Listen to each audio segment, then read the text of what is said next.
একবার বিদায় দে মা, ঘুরে আসি। ১৯০৮ সালে কিংসফোর্টকে বোমা মেরে নিজেকে আত্মগোপন করে রেখেছিল এক রাত্রির জন্য মামার বাড়িতে। হাওড়া বাগনানের দেউল গ্রাম, এখান থেকে চলে যাওয়ার পরই মুজফ্ফরপুরে ধরা পড়েন ক্ষুদিরাম। তারপরই হাসি হাসি পরব ফাঁসি দেখবে জগৎবাসী। আজ বিপ্লবী ক্ষুদিরাম বসুর মৃত্যুদিন। এই দিনে ফাঁসির দড়ি হাসতে হাসতে গলায় পড়েছিলেন বিপ্লবী। ভারতের স্বাধীনতা আন্দোলনে নিবেদিত প্রাণ ক্ষুদিরাম বসুকে আজ খুঁজে বেড়াচ্ছে বাগনানের দেউল গ্রাম। জানা গিয়েছে হাওড়ার বাগনানের দেউল গ্রাম ধন্য হয়েছিল ক্ষুদিরামের পদধূলিতে, কারণ দেউল গ্রামে ছিল ক্ষুদিরামের মামা বাড়ি। উল্লেখ্য, ক্ষুদিরামের মা মারা যান যখন ক্ষুদিরামের বয়স ছিল মাত্র 4। দিদির কাছেই মানুষ হয়েছিলেন তিনি। পরে ক্ষুদিরামের বাবা বিয়ে করেন দেউল গ্রামের সুশীলা ভঞ্জকে, কিন্তু বিয়ের মাত্র 7 দিনের মাথায় মারা যান ক্ষুদিরামের বাবা। বাল্যবিধবা সুশীলা ফিরে আসেন বাবার বাড়ি। কথাগুলি জানিয়েছেন সুশীলা দেবীর সম্পর্কিত নাতবউ অশীতিপর বৃদ্ধা গৌরী ভঞ্জ। উল্লেখ্য, বর্তমানে পশ্চিম মেদিনীপুর হবিপুরে ক্ষুদিরামের জন্ম।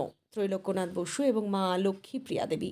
মা মারা যাওয়ার পর দিদির কাছে থাকতেই শুনেছিলেন বাবার দ্বিতীয় বিয়ের কথা এবং দেউল গ্রামে তার আর এক মায়ের কথা।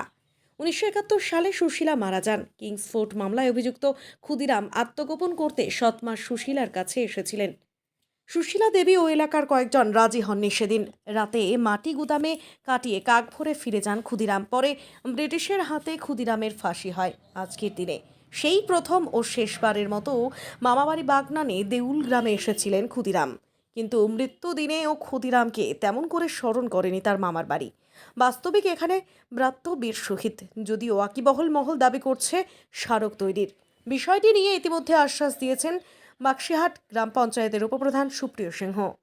হ্যাঁ, করতে এসেছিল। সেটা কত? তখন আমি কি হয়েছি, ওই গল্প শুনি দিদি শাশুড়ির কাছ থেকে। কার কাছে গল্প শুনেছেন? ওই দিদি শাশুড়ির কাছ থেকে। কি ছিল ক্ষুদিরাম বসুর মায়ের নাম কি ছিল? ওই তো সুশীলা ভঞ্জ। সুশীলা ভঞ্জ আপনার কে হতেন? আমার দিদি শাশুড়ি হয়, শাশুড়ির পিসি। তিনি এখানে থাকতেন কেন? কে? সুশীলা ভঞ্জ বাপের বাড়িতেই এসে থাকতো। কেন বাপের বাড়িতে থাকতো কেন? ওই যে বিধবা হয়ে গেছে, আর কোথায় যাবে? ক বছর বয়সে বিধবা হয়েছে? ওই তো 7 বছর বয়স। ক্ষুদিরাম বসুর বাবার সঙ্গে বিয়ে হয়েছিল? তো তারপরেতে যখন বোম মারে তারপর আসেন, তাই তো? আপনার নাম? আমার নাম গৌরী ভঞ্জ। দেখুন, দেউল গ্রামে ক্ষুদিরাম বসু এসেছিলেন, আর বাগনানের সঙ্গে দেউল গ্রামের সঙ্গে ক্ষুদিরাম বসুর নারীর সম্পর্ক, ওনার মামার বাড়ি। আর সেই অর্থে আমরা বাগনানবাসী হিসাবে অনেক গর্বিত। আমরা চাই দেউল গ্রামে ক্ষুদিরাম বসুর নামে একটা ফলক বা মূর্তি হোক, আর আগামী প্রজন্ম অন্তত জানুক যে ক্ষুদিরাম বসুর মামার বাড়ি দেউল গ্রামে ছিল। আপনার নাম? সুরজিৎ দাস, বাগনান। হ্যাঁ, এটা একটা আমাদের দেউলগ্রামবাসীদের কাছে, এলাকার মানুষের কাছে একটা অত্যন্ত তাৎপর্যপূর্ণ ঘটনা। তার কারণ সারা বাংলায় বিপ্লবী আন্দোলনের যিনি অন্যতম পথিকৃৎ ছিলেন, মহান শহীদ ক্ষুদিরাম বসুর আমাদের দেউলগ্রামে সৎ মায়ের বাড়ি।